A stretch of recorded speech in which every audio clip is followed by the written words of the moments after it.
మీ destination ఏదైనా ప్రపంచంలో ఏ మూల ఉన్నా CN travel explore the world your way. నమస్తే, వెల్కమ్ టు సుమన్ టీవీ. ప్రస్తుతం మనతో పాటు ఉన్నారు మేనేజ్మెంట్ కన్సల్టెంట్ సంపత్ సముద్రాల గారు. నమస్తే sir. Sir, US green card cap అంటే దీన్ని తీసివేయడం వల్ల మన ఇండియన్ నిపుణులకి ఎలాంటి బెనిఫిట్స్ ఉంటాయి, అసలు లాభం ఏమైనా ఉంటుందా, ఏమైనా లాసెస్ ఉంటాయా అంటే ఏం చెప్తారు సార్? మీరు యుఎస్ని చాలా క్లోజ్గా ఫాలో చేస్తున్నట్టున్నారు. You are very very excited about it. అయితే the subject what you are talking about is actually music to ears for all Indians. You understand my point? అక్కడ ఉన్న వాళ్ళే కానివ్వండి, ఇక్కడి నుంచి వెళ్ళాల్సిన వాళ్ళకే కానివ్వండి, ఒకవేళ నిజంగా క్యాప్ తీసేసి ఓకే ఇలా చేసినట్టయితే it is going to be a great opportunity for Indians. It's a welcome change. Yes. It's a welcome change. మనం అంతకుముందు ఇప్పుడు వీడియోలో కూడా మాట్లాడుకున్నాం, అందరూ మిడిల్ క్లాస్ వాళ్ళందరూ కూడా యూఎస్కి వెళ్ళాలి, బయట దేశాలకు వెళ్ళాలని చూస్తారు అని అనుకున్నాం. అలాంటి యువతకి కూడా this is going to, because ఇంతకుముందు ఏమయ్యేదంటే కొన్ని తరాలుగా డికేడ్స్గా గ్రీన్ కార్డ్ కోసం అని వెయిట్ చేస్తున్న వాళ్ళు ఉన్నారు.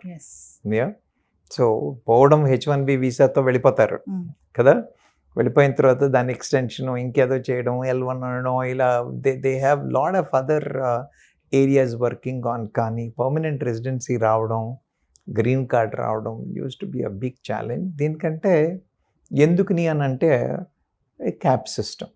క్యాప్ సిస్టమ్ కూడా ఎందుకు పెట్టారు అని అంటే, మరి లేకపోతే అలౌ చేసేస్తే, ఇప్పుడు మీరు డల్లాస్ పోయి చూసినట్టయితే సగం హైదరాబాదే కనిపిస్తుంది అక్కడ. మిర్చి బండిలు, పానీపూరి బండిలు కూడా అవతరించాయి ఆ స్ట్రీట్స్లో. You understand my point? So ఆ లెక్కన ఆపర్చునిటీ వస్తే మన వాళ్ళందరూ వెళ్ళి సెటిల్ అయిపోవాల్సినంత పరిస్థితులు కనబడుతున్న టైంలో this is a serious welcome thing. కానీ ఎందుకు క్యాప్లు ఉంచారు అని అంటే, లేకపోతే దే హ్యావ్ టు మెయింటైన్. వేరే కంట్రీస్ నుంచి వచ్చేవాళ్ళు కానీ వాళ్ళ కంట్రీలో కూడా ఎంతమంది ఫారినర్స్ అలౌ చేయడం అన్న ఒక రిస్ట్రిక్షన్స్, లేకపోతే వాళ్ళ జనాభాకి కూడా ఉద్యోగ అవకాశాలు కావాలి కదా, అక్కడున్న జనాభా కూడా గోల పెట్టకూడదు కదా. సో ఆ లెక్కన ఇంతకుముందు ప్రభుత్వాలు చాలా కేర్ఫుల్గా, చూజీగా, రిస్ట్రిక్టివ్గా ఉండేవి. కానీ ఇప్పుడు వచ్చిన తర్వాత మాత్రం డెవలప్మెంట్ కావాలి, ఇంకా అభివృద్ధి కావాలి అన్న ఉద్దేశంలో ఇది చేస్తారు అని అంటున్నారు. అయితే మాత్రం it's a very interesting change. అంటే తీసివేయడం వల్ల సార్ జరిగే అంటే పరిణామాలు ఏముంటాయంటారు, ఏం జరుగుతుందంటారు? అమ్మ, ఇప్పుడు ఏమవుతుందంటే అక్కడికి వెళ్ళే వాళ్ళని మన వాళ్ళందరూ H1B వీసాల్లో మీరు చూసినట్టయితే 70% భారతీయులే. అవునా? 70%. 70% భారతీయులే. మరి కంట్రీ క్యాప్ పెట్టకపోయినట్టయితే you imagine what kind of facility we have, how many people are waiting in the queue. You got my point? So ఆ లెక్కన ఆపర్చునిటీస్ మన వాళ్ళకి ఎక్కువ ఉంది, బికాజ్ మన వాళ్ళు ఎక్కువ వెళ్తున్నారు కాబట్టి ఈ రెస్ట్రిక్షన్స్ తీసేసినట్టయితే this is going to add value to people, both who are already migrated and people who are in the process or who are ambitious, have plans to move into that country either for education or further and get settling ante. So this is a what you call a great opening అని చెప్పచ్చు. అంటే sir, financial గా, సాంకేతిక పరంగా చూసుకుంటే చిక్కులు ఏమైనా ఉంటాయంటారా? ఎందుకు ఉండవు? రెండు ఉంటాయి. ఇప్పుడు మీరు అడిగినట్టు ప్రతిదానికి బొమ్మ బొరుసు. ఓకే, ప్రతిదానికి బొమ్మ బొరుసు. సార్, దీనివల్ల మీకు అడ్వాంటేజెస్ ఏమున్నాయా, డిసడ్వాంటేజెస్ ఏమన్నా ఉన్నాయా అంటే, ముందు నేను భారతదేశానికి ఉన్న డిసడ్వాంటేజెస్ చెప్తాను. అవునా? మీ ఇంట్లో మీ పిల్లలు, మా ఇంట్లో మా పిల్లలు, పక్క వాళ్ళ ఇంట్లో అందరి పిల్లలు పారిపోతారమ్మా. It will be a brain drain. You understand my point? పిల్లల్ని పోకుండా ఆపడం మన తరం కాకుండా పోతుంది. You understand my point? All the Indian talent will run away.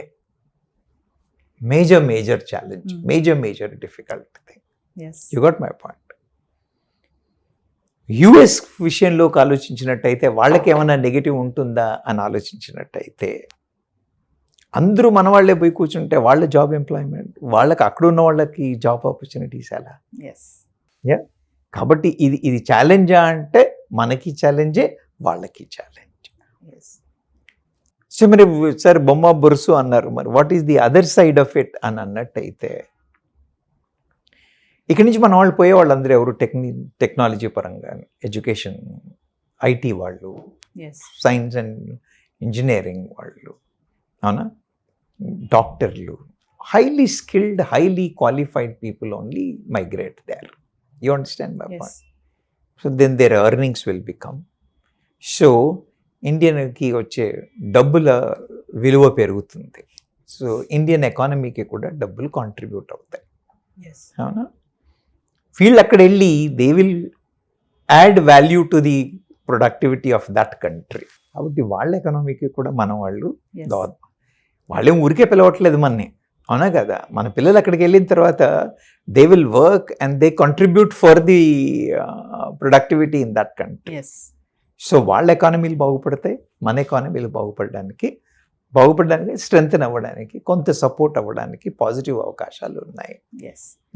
So positive పరంగా ఉందా అంటే ఖచ్చితంగా ఉంది, నెగిటివ్ పరంగా ఉందా అంటే ఉంది. మరి అలాంటప్పుడు ఏం చేస్తారు వాళ్ళు? ఇప్పుడు చేయాల్సింది ఏంటి అని అంటే, గ్రీన్ కార్డ్ క్లియరెన్స్ ఇచ్చి మన వాళ్ళు చేసినప్పటికీ కూడా రేపొద్దున అక్కడ పిల్లలు జాబ్ సెక్యూరిటీ, అక్కడ పిల్లలు జాబ్ ఆపర్చునిటీస్ అని అంటే అక్కడ స్టెమ్ ఎడ్యుకేషన్ని పెంచడం, అక్కడ టెక్నాలజీ పరంగా ఫెసిలిటీస్ పిల్లలకి ఫోకస్ పెంచడం, encouraging students to get in to that and doing అనేది వాళ్ళు అక్కడ చేయాల్సిన అవసరం ఉంది.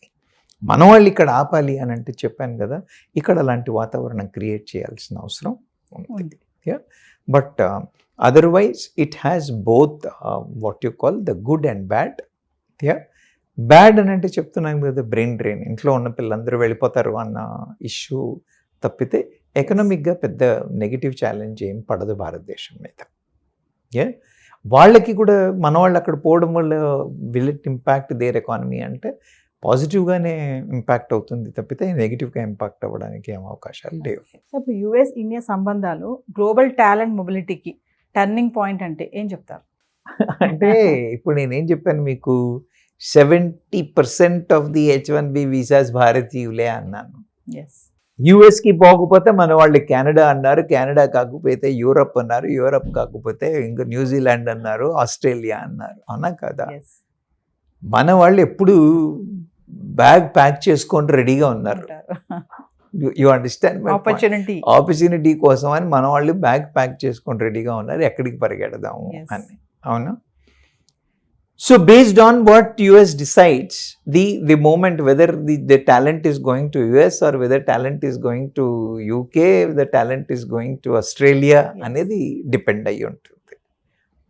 ఐడియల్గా పెద్ద దేశం కాబట్టి, ఆపర్చునిటీస్ చాలా ఉన్నాయి కాబట్టి, పెద్ద థిక్లీ పాపులేటెడ్ స్టేట్ కంట్రీ కాదు కాబట్టి మన వాళ్ళంతా యుఎస్ పరంగా చూస్తూ ఉన్నారు, అవునా. సో అక్కడ అవకాశాలు లేనప్పుడే మిగతా వాటి వైపు they are exploring, but the top priority comes in US. సో ఆ లెక్కన మీరు అన్నట్టుగా టాలెంట్ మూమెంట్ మీద యుఎస్ డెసిషన్ ఇంపాక్ట్ ఉంటుందా, భారతదేశం ఇంపాక్ట్ ఉంటుందా అంటే ఖచ్చితంగా ఉంటుందనే చెప్పాలి. సో ఓవరాల్గా చూసుకుంటే యుఎస్ పాలసీ మేకర్స్కి ఈ యొక్క ఏదైతే ఈ కంట్రీ క్యాప్ తొలగిస్తున్నారు అనేది ఒక చర్చగా మారింది అంటే ఫైనల్గా ఏం చెప్తారు? మరి ఇది అంటే ఇప్పుడు వాళ్ళకి కూడా అడకత్తెరలో పోకలాంటి సిచ్యువేషనే. వాళ్ళ డిసిషన్ ఎందుకు తీసుకోవాలి? దే హ్యావ్ టు గెట్, వాళ్ళ ఎకానమీ బాగుపడాలి, వాళ్ళ ప్రొడక్టివిటీలు పెరగాలి, వాళ్ళ ఎకానమీ బాగుపడాలి. ఓకే, అలా కాంట్రిబ్యూట్ చేసే వాళ్ళలో చూసినట్టయితే అనా, ఎప్పుడైతే నువ్వు క్యాప్ పెట్టి ఎప్పుడైతే ఈ కండిషన్స్ పెట్టినప్పుడు then what happens, they also have to compromise on some selections and some things like that. ఎప్పుడైతే ఈ క్యాప్ తీసేస్తారో మన దగ్గర నుంచి వెళ్ళే better talented people will have better opportunities. ఇంతకుముందు క్యాప్ పరంగా అవకాశాలు పోగొట్టుకున్న పిల్లలందరికీ కూడా, ఉంటున్న అక్కడ రెసిడెంట్స్ అందరికీ కూడా, H1B వీసా హోల్డర్స్ వాళ్ళకే కానివ్వండి, వీళ్ళందరికీ కూడా what you call cap was an impediment. Yeah. So by removing that impediment, it's going to have a positive impact.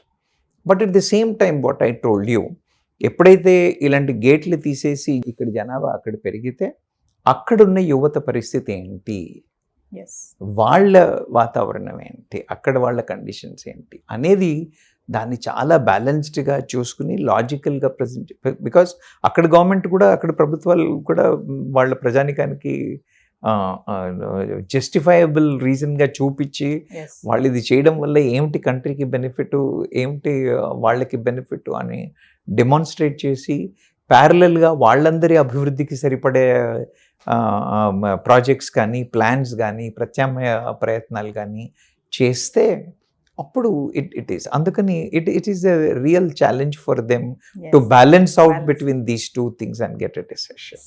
Thank you sir. Thank you.